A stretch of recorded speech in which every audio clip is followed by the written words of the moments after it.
ఇంతవరకు చేసిన ప్రతి జ్ఞాపన ప్రార్థన దేవుడు ఆలకించి ఉన్నాడు. అదే రీతిగా రాత్రికాలం సమయం మంది వినబోతున్న వాక్య పరిచయం కూడా దేవుడు ఆశీర్వదించి దీవించి ఇంకను రాకనుకోవడం ప్రతి కుటుంబాలను కూడా దేవుడు నడిపించుకున్నట్లుగా ఇంకొన అనేక మంది వచ్చుటకు దినదినం కూడా ప్రతి ఒక్కరిలో కూడా దేవుడే నడిపించినట్లుగా ప్రతి ఒక్కరు కూడా దేవుని యొక్క ఆశీర్వాదాలు మేలులు పొందుకునేటకు దేవుడు సహాయం చేయనట్లుగా ఈ రాత్రికాలం సమయం వినబోతున్న వాక్య పరిచయ కొరకే ఇంతవరకు నడిపించము తండ్రి. నా దేవాతి దేవుని బట్టి మాత్రం కలిసి రెండు చేతుల పైకి కొద్ది క్షణము దేవునికి స్తోత్రాలు చెల్లించుదాము. హల్లెలూయా, హల్లెలూయా, హల్లెలూయా, హల్లెలూయా, హల్లెలూయా. యేసయ్యానికి వందనాలు. స్తోత్రములు, స్తోత్రములు, స్తోత్రములు, స్తోత్రములు, స్తోత్రములు, స్తోత్రములు. ఆరాధిద్దాం కొద్ది క్షణము దేవుని స్థలం. మీ రెండు చేతుల పైకెత్తి దేవునికి స్తోత్రాలు చెల్లించుదాము. హల్లెలూయా, హల్లెలూయా. జీవం కలిగిన రాజానికి వందనాలు, స్తోత్రములు. జీవాధిపతినికి వందనాలు, స్తోత్రములు. నాయన మహాగణుడా, మహోన్నతుడు తండ్రికి వందనాలు, స్తోత్రములు. నాయన రాత్రికాలం సమయం మంది ప్రభా ఏక జ్ఞాపన ప్రార్థన కొరకు నేను మీరు ప్రార్థించున్నాను. ప్రతి వాటికి కూడా మీరు జవాబుని ఏడుకుంటున్నాము తండ్రి.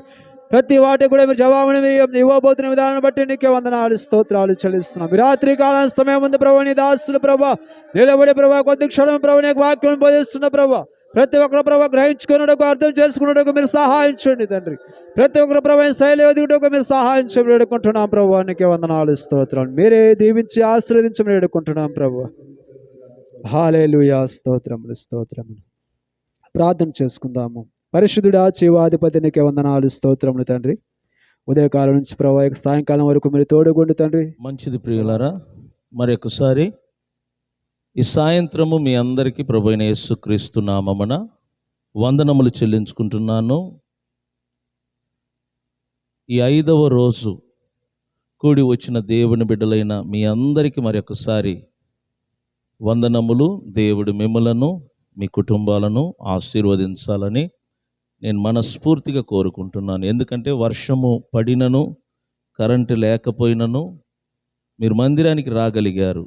ఇది మీ యొక్క ఆత్మలో ఉన్న ఆసక్తిని చూపిస్తుంది. కాబట్టి మనం అనుకున్నట్లుగా ఎన్ని ఆటంకాలు వచ్చినా ప్రతి ఆటంకాలను మనం ఎదిరించుకుంటూ ముందుకు వెళ్ళాలి. అదే క్రైస్తవ జీవితం అంటారు. ఈ దినము వాక్య భాగం వినటానికి ముందు ఒకరి కోసం ప్రార్థన చేద్దాం. మన సంఘ విశ్వాసి అయిన నాగమణి వాళ్ళ అమ్మగారికి ఆరోగ్యం బాగలేదని తెలియచేశారు. సో దేవుడు ఆ బిడ్డను ముట్టినట్లుగా, ఆ బిడ్డను ముట్టి స్వస్థపరుచున్నట్లుగా, ఆ బిడ్డకు మంచి ఆరోగ్యం, బలము, శక్తి దయచేయనట్లుగా ఆ బిడ్డ కొరకు ప్రార్థించుదాం. రెండవదిగా జరుగుతున్న ఈ 100 రోజులు ప్రార్థన కూడికను దేవుడు ఆశీర్వదించినట్లుగా, ఈ దినము 5వ రోజు కనుక ఇక జరగవలసిన 95 రోజులు ప్రార్థన కూటములను దేవుడు ఆశీర్వదించినట్లుగా, ఒకవేళ రేపటి దినము ఎల్లుండైన వర్షం రావచ్చు, ఆటంకాలు రావచ్చు, ఎన్ని వచ్చినా ఆగిపోకుండా ఆయన సన్నిధికి వచ్చి ఆయన మాటల ద్వారా మనల్ని మనము బలపరుచుకోవాలి. కాబట్టి జరగబోతున్న ఈ 100 రోజులు కూడికలను దేవుడు ఆశీర్వదించినట్లుగా నాగమణి వాళ్ళ అమ్మగారి కొరకు ఈ 100 రోజులు కూడిక కొరకు, అలాగనే చంద్రిక ఆమె గర్భముతో ఉంది, దేవుడు ఆ బిడ్డకు మంచి ప్రసవం దయచేయాలని, తల్లి బిడ్డ వేరయ్యేంత వరకు దేవుడు తన కృపా కాపుదల ఆ బిడ్డకు దయచేయాలని, ఇంకను మన సంఘములో ఎంతోమంది అనారోగ్యముతోనూ జ్వరముతోనూ ఎంతోమంది బాడీ పెయిన్స్తో బాధపడుతున్నారు. వారందరినీ దేవుడు ముట్టి స్వస్థపరిచి తద్వారా దేవుడు తన నామాన్ని మహిమపరుచుకున్నట్లుగా కూడి వచ్చిన మనమందరము కలిసి కొద్ది క్షణము ప్రార్థన చేద్దాం. అందరు కలిసి ప్రార్థన చేద్దాం. హల్లెలూయా, స్తోత్రం. Praise the Lord, praise the Lord, praise the Lord, praise the Lord. పరిశుద్ధుడా నీకే వందనాలు, వందనాలు, వందనాలు, వందనాలు, వందనాలు, వందనాలు. స్తోత్రం, స్తోత్రం, స్తోత్రం, స్తోత్రం, స్తోత్రం. దేవా, నాగమణి వాళ్ళ అమ్మగారిని బట్టి ప్రార్థిస్తున్నాం ప్రభు. ఆ బిడ్డను ముట్టండి. ఆ యొక్క బిడ్డ ఎక్కడ ఉండినను నీ కృపా కాపుదలతో ఆ బిడ్డను ముట్టండి. మంచి ఆరోగ్యమును, బలమును, శక్తిని ఆ బిడ్డకు దయచేయమని వేడుకుంటున్నాం. యేసు నామమున ఆ బిడ్డకు స్వస్థతను దయచేసి ఆ బిడ్డ కూడా నీ వైపు పరిపూర్ణంగా తిరుగుటకు సహకరించండి ప్రభువా. అదేవిధంగా చంద్రికను బట్టి ప్రార్థిస్తున్నాం. ఆ బిడ్డకి ఇచ్చిన గర్భఫలమును బట్టి నీకే వందనములు, స్తోత్రములు తండ్రి. తల్లి బిడ్డ వేరయ్యేంత వరకు నీ కృపా కాపుదలతో కంచి వేసి కాపాడండి. మంచి ప్రసవించుటకు మీరు సహాయం చేయండి. అదేవిధంగా మమ్మలను ప్రేమించి సంఘ క్షేమాభివృద్ధి కొరకు, సంఘ విశ్వాసుల కుటుంబ క్షేమాభివృద్ధి కొరకు ప్రభువా ఈ సంవత్సరము ఎడతెగక ఈ 100 రోజులు ప్రార్థన కూడికలను మీరు ఏర్పాటు చేశారు. ఈ 100 రోజులు ఏ విశ్వాసి కూడా దూరం కాకుండా ప్రతి ఒక్కరు గెట్ టుగెదర్ లాగా మేము నీ సన్నిధిలో కూడుకొని నీ చేత ఆశీర్వదించబడుటకు సహాయము చేయండి. వచ్చిన నీ బిడ్డలందరినీ ఆశీర్వదించండి తండ్రి. అలాగనే మా సంఘ బిడ్డలు ఎక్కడెక్కడ అనారోగ్యముతోనూ, బలహీనతతోనూ, జ్వరముతోనూ, శరీర సంబంధమైన వ్యాధితో బాధపడుతున్నారు, ఎంతమంది బాడీ పెయిన్స్తో బాధపడుతున్నారు, వారందరినీ మీరు దర్శించండి ప్రభువా. యేసు నామమున వారిని ముట్టండి ప్రభువా. యేసు నామమున వారిని స్వస్థపరచమని వేడుకుంటున్నాం. ప్రతి బిడ్డలు స్వస్థత పొందుకొని నీ సన్నిధిలో సాక్షిగా నిలబడుటకు సహకరించండి. ఇదిగో తండ్రి, రాత్రి వర్షం పడినను, కరెంటు లేకపోయినను ఆగిపోకుండా నీ బిడ్డలు నీ సన్నిధికి వచ్చి ఉన్నారు. వచ్చిన నీ బిడ్డలందరినీ ఆశీర్వదించమని వేడుకుంటున్నాము తండ్రి. ఎడతెగక నీ సన్నిధికి వస్తున్నప్పుడు మేమందరము నీ స్వరూప్యములో ఎదుగుటకు యేసయ్య నీ కృపను మాకు అనుగ్రహించమని ఈ రాత్రి వినబోయే వాక్య భాగముల ద్వారా మీరు మా అందరితో మాట్లాడమని ప్రభువైన యేసుక్రీస్తు నామమున ప్రార్థన ద్వారా అడిగి వేడుకుంటున్నాము పరమ తండ్రి. Amen, amen. మంచిది ప్రియులరా,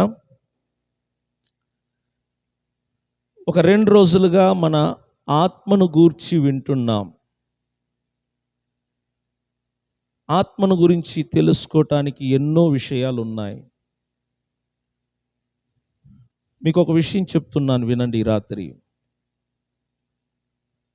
ఈ భూమిలో నివసించటానికి దేవుడు మనకిచ్చిన షూటు ఈ శరీరం. ఈ శరీరమే లేకపోతే మనము ఈ భూమిలో నివసించటం చాలా కష్టం.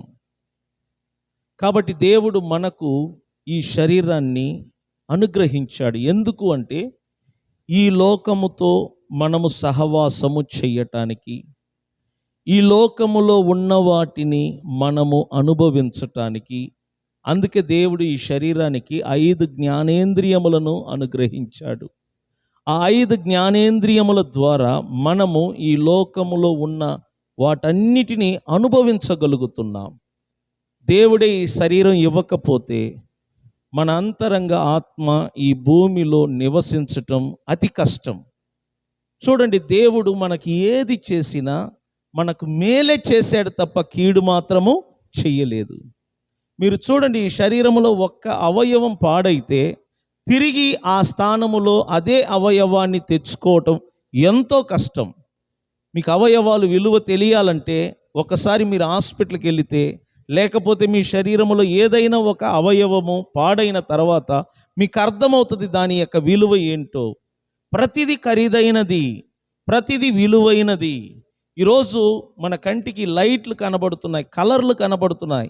ఇది ఎలా సాధ్యం అంటే దేవుడు మనకు పెట్టిన ఈ కండ్లనే అవయవము ద్వారా. కాబట్టి దేవుడు ఎప్పుడు కూడా మనకు మేలు చేశాడు తప్ప మనకు ఎప్పుడు కూడా కీడు చేయలేదు.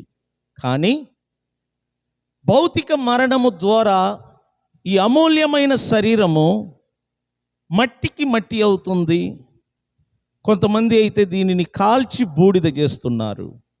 ఈ శరీరం అంట మరణముతో తన పని పూర్తి అవుతుంది. ఆత్మ మాత్రమే జీవముతో జీవిస్తున్నాడు. మీరు బైబిల్ జాగ్రత్తగా చదివితే ఈ శరీరానికి బదులుగా మన ఆత్మకు మరొక శరీరాన్ని దేవుడంట తొడిగిస్తాడంట. ఆ శరీరం పేరే మహిమ శరీరము. దాని పేరు ఏమంటారు చెప్పండి? నేను చెప్తున్నాను, బైబిల్ చదివిన వారికి మాత్రమే అర్థమవుతుంది. భూమిలో పుట్టిన వాళ్ళందరూ మరణిస్తారు, ఖచ్చితంగా చనిపోతారు. అసలు చనిపోవటానికి ముఖ్య కారణం ఏంటి తెలిసిన? పాపము. ఎప్పుడు ఆదాము పాపము చేశాడో మరణము ఈ లోకములో ప్రవేశించింది. ఆదాము పాపము చేసిన మరుక్షణమంట మరణము ప్రవేశించింది. ఏ మరణము అంటే ఆత్మ సంబంధమైన మరణం. మొదటి మరణం ఏంటి తెలిసిన? ఆత్మీయ మరణం.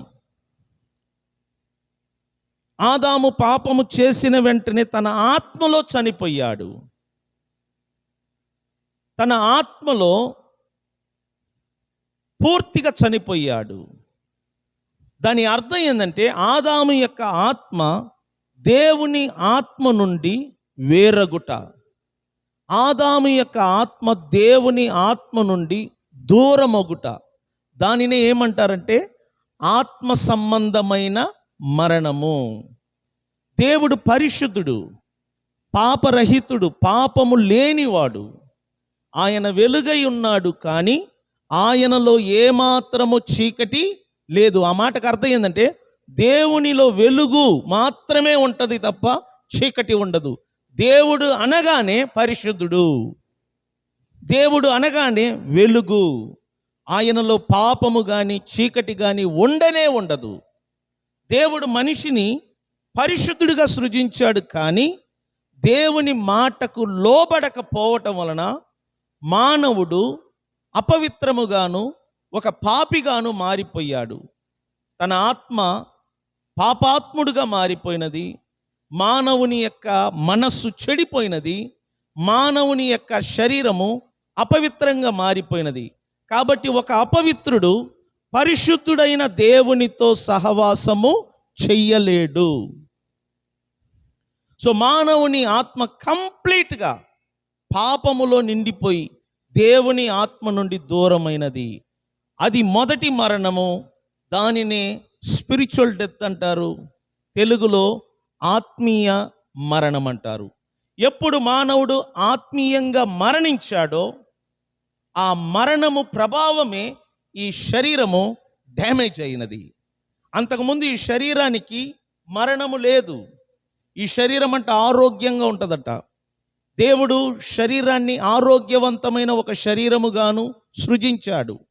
ఎప్పుడు మానవుని ఆత్మ దేవుని ఆత్మ నుండి దూరమైనదో దాని ప్రభావమే ఈ శరీరానికి రోగాలు వస్తున్నాయి, ఈ శరీరానికి బలహీనతలు వస్తున్నాయి. ఈ శరీరము ఈరోజు అనేకమైన సమస్యలతో బాధలతో అనుభవించటానికి కారణం ఏంటంటే ఆది మానవుడు చేసిన పాపము యొక్క ఫలితము ఆత్మలో మానవ జాతి మరణించినది.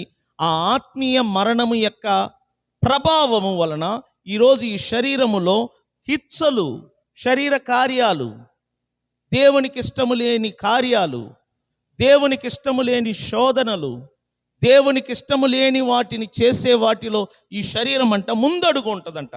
ఒక విధంగా చెప్పాలంటే ఈ శరీరము దేవునికి విరోధముగా పని చేయటానికి పూనుకున్నది. ఎందుకంటే మానవుని ఆత్మ మనిషి శరీరములో సచ్చిన స్థితిలో ఉన్నది. దేవునికి మానవునికి మధ్య ఉన్న ఆ యొక్క కనెక్షన్ తెగిపోయినది.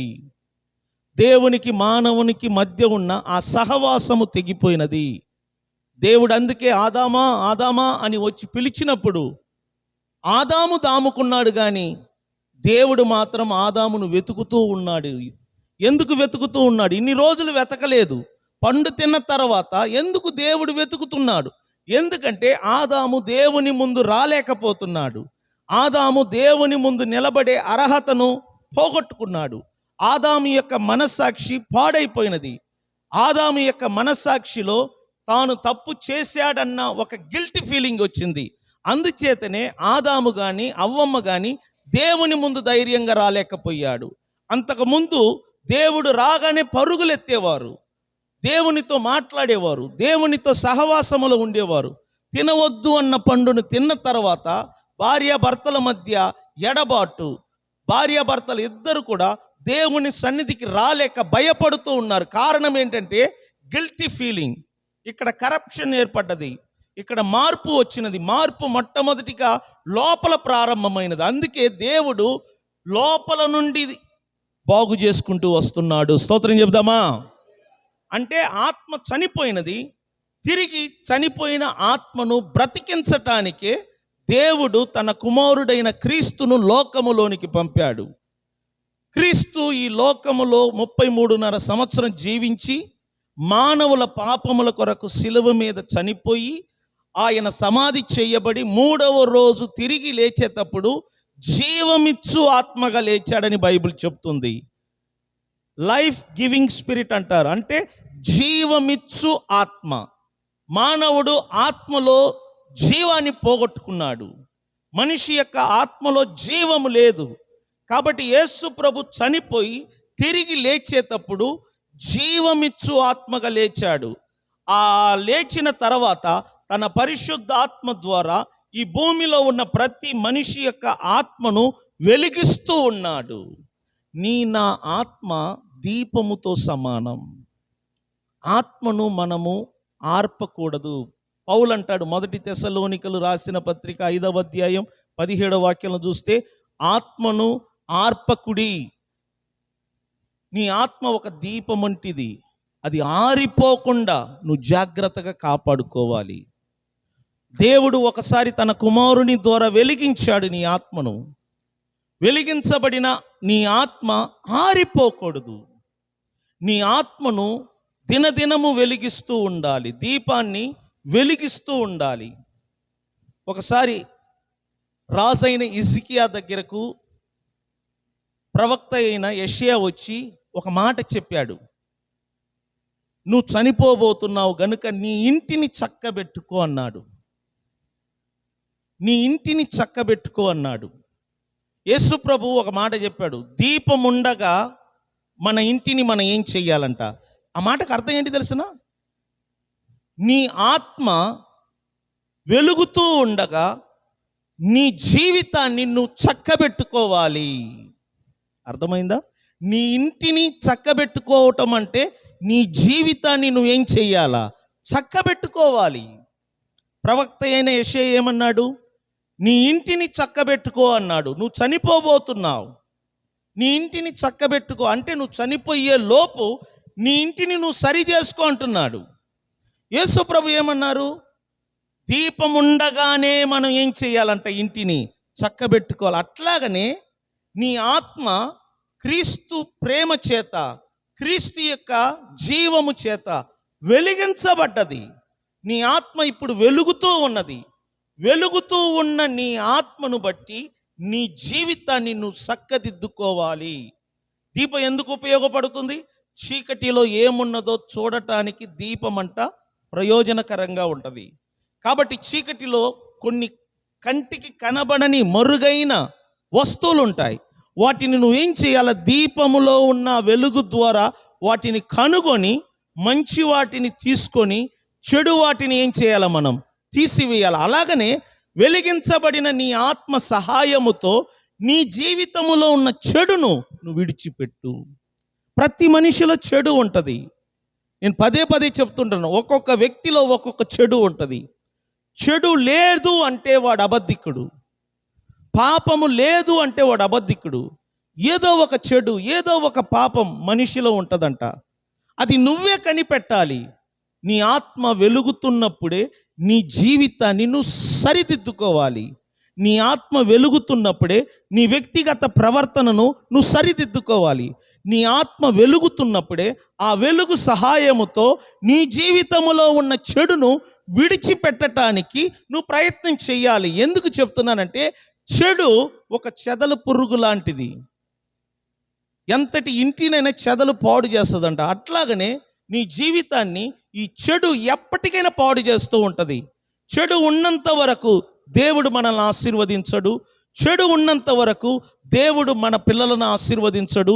చెడు ఉన్నంత వరకు దేవుడు మనలను పైకి లేవనెత్తడు. ఆ చెడును మనం ఎలా తెలుసుకోవాలంటే, మన ఆత్మ వెలుగు సహాయముతో.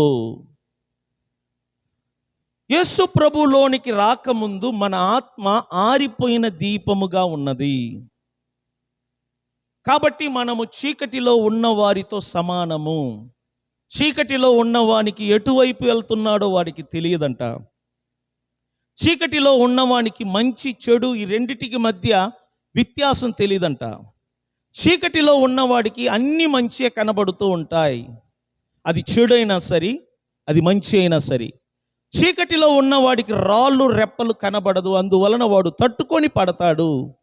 చీకటిలో ఉన్నవానికి ముళ్ళు కనబడదు, కాబట్టి ముళ్ళ మీద కాలు పెట్టి బాధపడతాడు. చీకటిలో ఉన్నవానికి గమ్యం అంటే ఏంటో తెలియదు, వాడు ఏ దిశలో వెళ్తున్నాడో వాడికి తెలియదు. ఒక విధంగా చెప్పాలంటే చీకటిలో ఉన్నవాడు గ్రుడ్డివాడితో సమానము. క్రీస్తులో రాని వారందరూ కూడా గ్రుడ్డివారితో సమానము.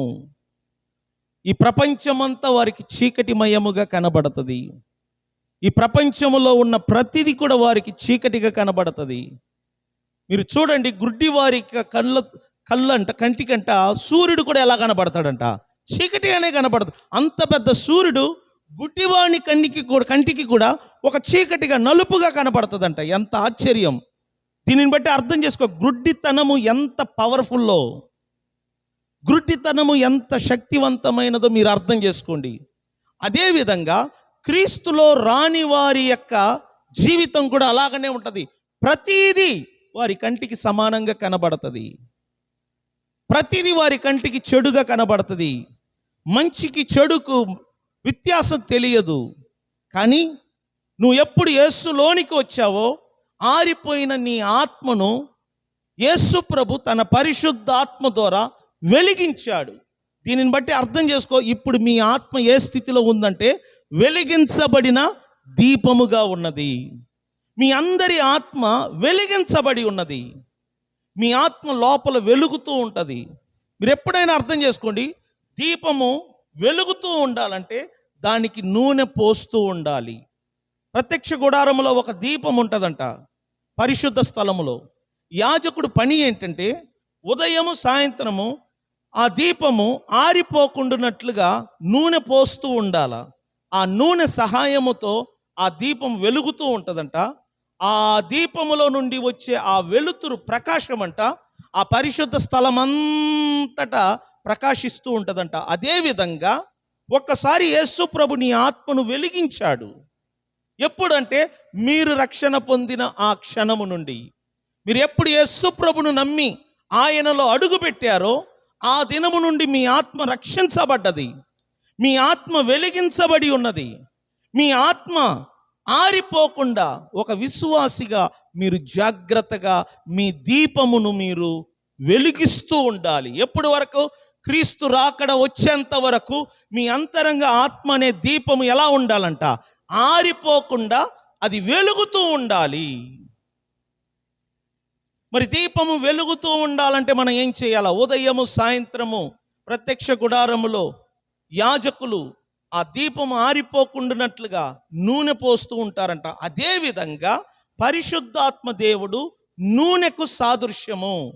మీరు ప్రతిరోజు పరిశుద్ధాత్మ సహాయముతో, పరిశుద్ధాత్మ నింపుదలతో నీలో ఉన్న నీ ఆత్మను కంటిన్యూగా ఎడతెగక వెలిగిస్తూ ఉండాలి.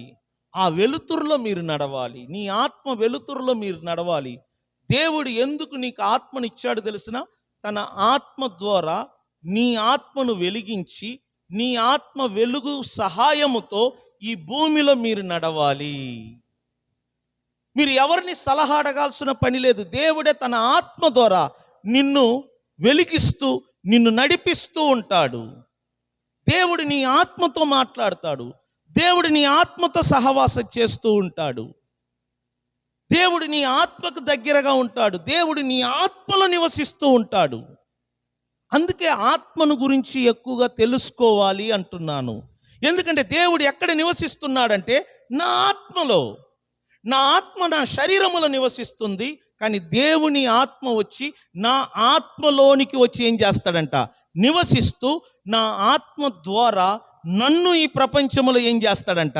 నడిపిస్తాడు. సో దేవుడు మనకు దూరంగా ఉండడు. దేవుడు మనలోనే ఉంటాడు. దేవుడు మన ఆత్మలోనే ఉంటాడు. ఒక్కసారి యేసు ప్రభులోనికి వచ్చిన నీలోనికి దేవుడు వచ్చి నీలోనే నివసిస్తూ ఉంటాడు. నిన్ను విడిచిపెట్టడు, నీలోనే ఉంటాడు. కొన్నిసార్లు అంటాం, మనం తప్పు చేసినప్పుడు దేవుడు మనలో ఉంటాడా, దూరంగా ఉంటాడా? నీకు తెలియక తెలిసి నువ్వు తప్పు చేసేటప్పుడు కూడా దేవుడు నీలోనే ఉంటాడు, నిన్ను విడిచిపెట్టడు. ఎందుకంటే దేవుని వాగ్దానం అది, నిన్ను విడువను నిన్ను ఎడబాయను. స్తోత్రం చెబుదామా? కానీ నీలో ఉండి దుఃఖపడుతూ ఉంటాడు. నువ్వు తప్పు చేస్తున్నప్పుడు, నువ్వు రాంగ్ రూట్లో వెళ్తున్నప్పుడు, నువ్వు పొరపాటు చేస్తున్నప్పుడు దేవుని ఆత్మ నీలో ఉండి దుఃఖపడుతూ ఉంటాడు, నిన్ను విడిచిపెట్టడు. నీలో ఉండి ఆయన దుఃఖపడుతున్నప్పుడు నువ్వు సంతోషంగా ఉండలేవు. ఎందుకంటే నీలో ఆయన దుఃఖంగా ఉన్నప్పుడు నీ జీవితం అంతా దుఃఖంగా ఉంటుంది, నీ ఇంటి వాతావరణం దుఃఖంగా ఉంటుంది, నువ్వు దుఃఖంగా ఉంటావు. నీ అంతరంగ ఆత్మలో, నీ మనస్సాక్షిలో ఏదో తప్పు చేసినట్లుగా ఒక గిల్టీ ఫీలింగ్, నిందారోపణ నీకు కలుగుతూ ఉంటుంది. నేను చెప్తూ ఉంటాను, మనం తప్పు చేసినప్పుడు ఎవరు మన తప్పును ఎత్తి చూపినా మనం భయపడము, కానీ మన మనస్సాక్షి మాత్రం మన తప్పును పదే పదే ఎత్తి చూపుతూ ఉంటుంది. దానిని ఏమంటారంటే నిందారోపణ. నీ మనస్సాక్షి నీ మీద నింద మోపుతుంది. నీ మనస్సాక్షి నువ్వు చేసింది తప్పు, నువ్వు చేసే పని తప్పు, నీ మనస్సాక్షి నీకు ఎత్తి చూపుతూ ఉంటుంది. దానిని ఏమంటారంటే గిల్టీ ఫీలింగ్ అంటారు. అందువలన మనము సంతోషంగా ఉండలేము, ఆనందంగా ఉండలేము. మన లోపల దేవుని పరిశుద్ధాత్ముడు దుఃఖపడుతున్నప్పుడు నేను సంతోషంగా ఉండలేను. ఎందుకంటే ఆయన లోపల ఏమై ఉన్నాడు? దుఃఖపడుతున్నాడు. ఆయన నా లోపల ఉండగానే నేను తప్పు చేశాను, నేను ఆయన నా లోపల ఉండగానే పొరపాటు చేశాను, నేను ఆయన లోపల ఉండగానే నేను పాపం చేశాను. ఆయన నన్ను విడిచిపెట్టకుండా నాలోనే దుఃఖిస్తూ ఉంటాడంట. అందుకే బైబిల్ అంటుంది, మీలో ఉన్న పరిశుద్ధాత్మను దుఃఖపరచకుడి. ఎందుకు ఆయన మనలో ఉన్నాడు తెలుసునా? మన దేహ విమోచనము కొరకు. అంటే ఈ దేహము మరణము ద్వారా ఈ మట్టికి సమర్పిస్తున్నాం. ప్రాణాత్మ మాత్రమే దేవుని యొక్క నిత్యత్వానికి వెళ్తుంది. తిరిగి భూమికి మన ప్రాణాత్మ తిరిగి వస్తుందంట. అప్పుడు దేవుడు ఈ దేహము కాకుండా మరొక దేహాన్ని ధరింపజేస్తున్నాడు. ఆ దేహానికి దేవుడిచ్చిన పేరేంటంటే మహిమా శరీరం.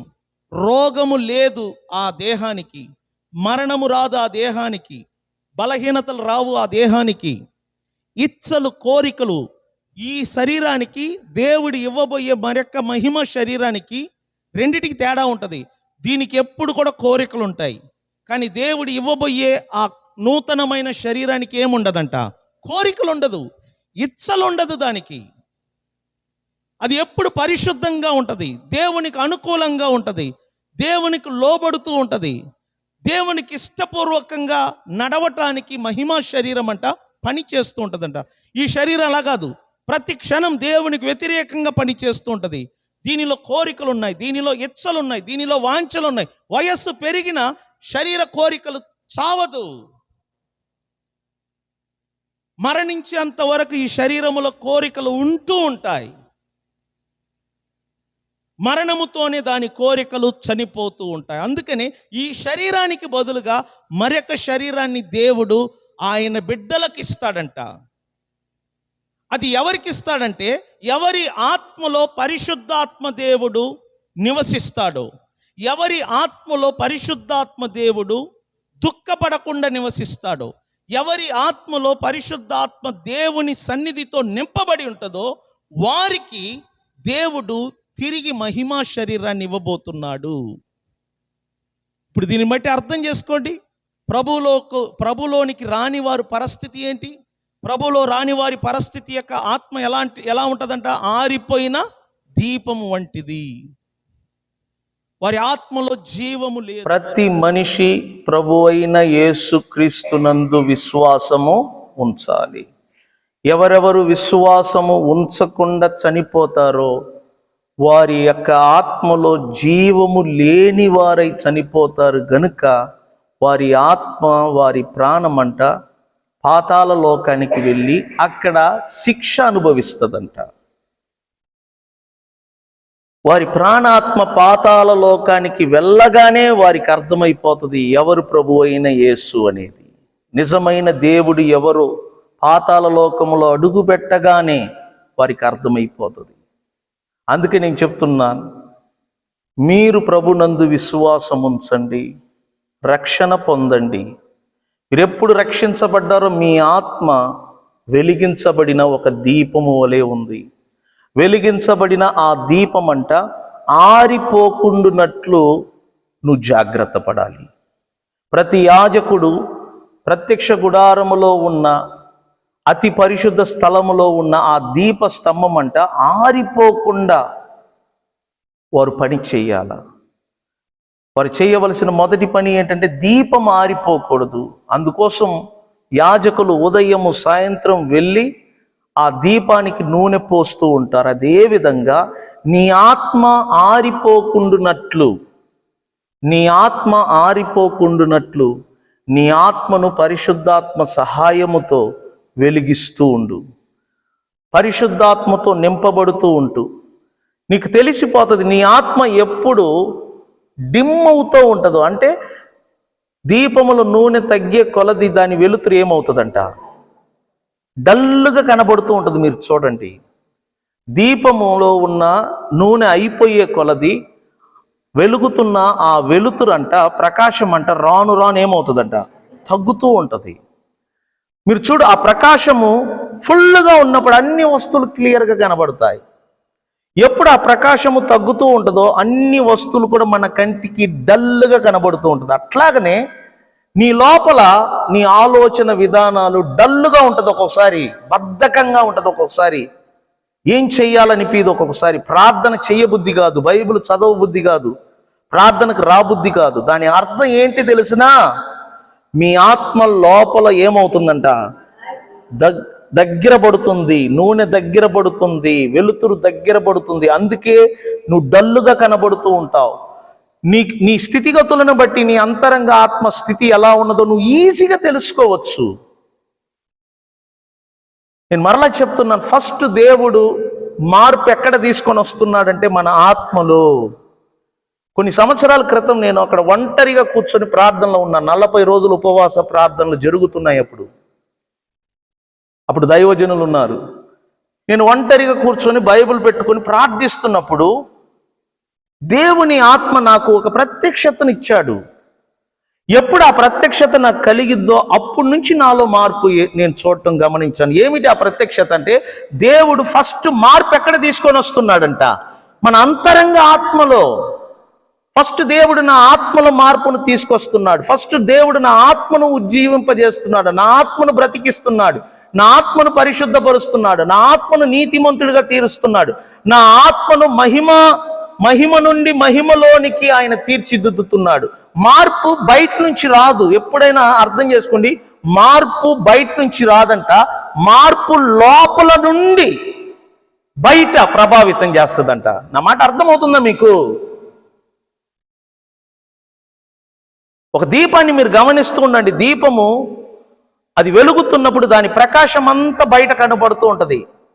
మరి ఆ ప్రకాశం అనేది ఎక్కడి నుంచి వస్తుంది? లోపల పోసిన ఆ యొక్క నూనెలో నుండి వస్తుంది. సో నీ అంతరంగ ఆత్మ ఏ స్థితిలో ఉన్నదో నీ ముఖ కవలికలు, ఈ బాడీ అంట, నీ ఆత్మ ఏ స్థితిలో ఉన్నదో ఈ ప్రపంచానికి చూపిస్తుందంట. అందుకే నేను చెప్తున్నా, నీ ఆత్మ ఆరిపోకుండునట్లు మీరు జాగ్రత్త పడండి. దేవుడు మనకి 100 రోజులు ప్రార్థన కూటములు ఒక అవకాశముగా మీరు తీసుకోండి. ప్రతిరోజు వచ్చి వాక్యం వినండి. మీలో ఉన్న బలహీనతలు ఏంటో, పొరపాట్లు ఏంటో మీరు కనిపెట్టండి, వాటిని విడిచిపెట్టండి, దేవునికి దగ్గరవ్వండి, ప్రార్థనలో ఎదగండి. ఇంకొకటి మాత్రం చెప్తున్నాను, మీరు మాత్రం ఎప్పుడు కూడా బయట దేవునిలో లేని వారు ఉంటారు కదా, దేవుని దగ్గరికి రాని వారు ఉంటారు కదా, రక్షణ పొందని వారు ఉంటారు కదా, వారితో జాగ్రత్తగా ఉండండి. ఎందుకంటే వారి ఆత్మ ఆరిపోయి ఉన్నది, మీ ఆత్మ వెలిగించబడి ఉంది. ఎంత తేడా తెలిసినా ఆరిపోయిన దీపానికి వెలిగించబడిన దీపానికి బోలెడు తేడా ఉంటుంది. నువ్వు ఒక వెలిగించబడిన దీపము గనుక నీ వెలుతురులో అతడు నడవాలి, కానీ అతడు ఆరిపోయిన దీపము గనుక అతని వెలుతురులో నువ్వు నడిస్తే నువ్వు పతనం అవుతావు. దేవుడు నిన్ను ఎందుకు వెలిగించాడు? అనేక మందిని నీ వెలుగులో నువ్వు తీసుకురావాలి, అనేక మందిని ప్రభు దగ్గరికి నువ్వు తీసుకురావాలి. నేను చెప్తున్నాను, ఒక్క ఆత్మ నీ వలన రక్షించబడితే పరలోకం అంట సంతోషపడుతుందంట.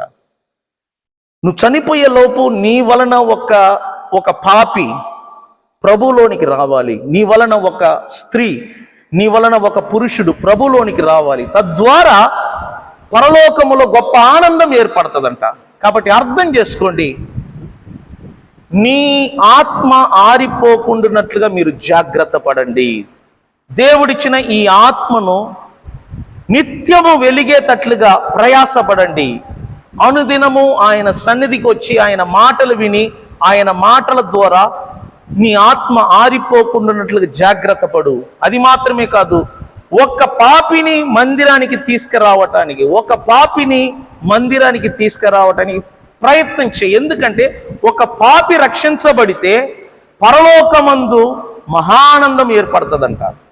ఒక పాపిని నువ్వు రక్షిస్తే, ఒక పాపి నరకానికి వెళ్లకుండా నువ్వు కాపాడుతున్నావు. ఇప్పుడు వరదలో చిక్కుకున్న వారిని ఎంతో మంది కాపాడుతున్నారు. ఎందుకు? ఒక ఆయన అంటాడు, నేను నా ప్రాణము తెగించుకొని 2-3 కాపాడాను అని ఒక వీడియోలో మాట్లాడుతున్నాడు.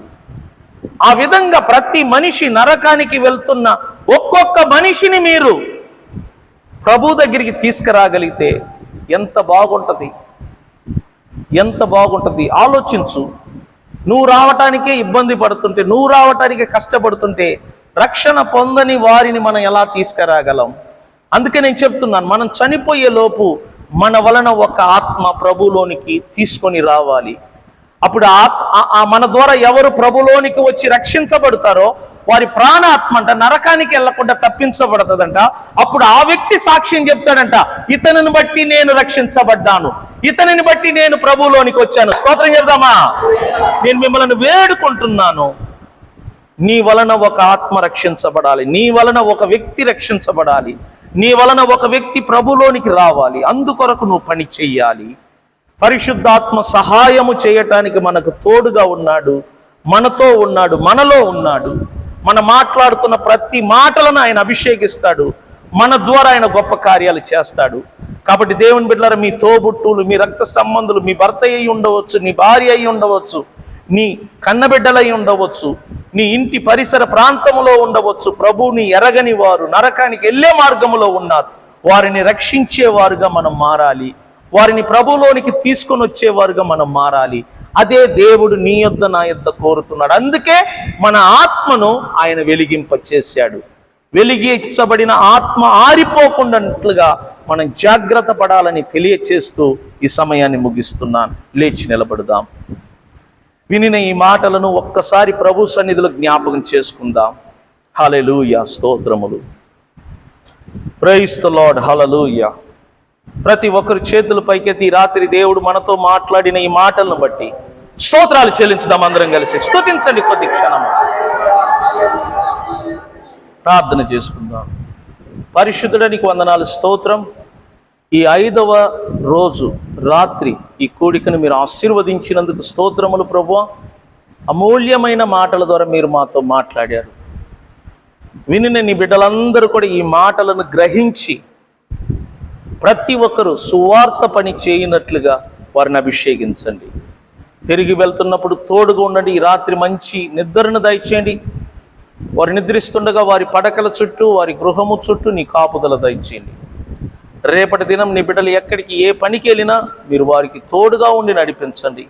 మరలా నీ సన్నిధికి వచ్చేంతవరకు ప్రభువా మాకు ఏ ఆటంకాలు లేకుండా మంచి కరెంటు, అలాగనే మంచి వాతావరణాన్ని మీరు అనుగ్రహించి ఈ 100 రోజులు క్షణములో మేము దాటుకుని వెళ్ళుటకు నీ కృపను అనుగ్రహించమని, ఇంకను అనేక మంది రావటానికి సహాయం చేయండి.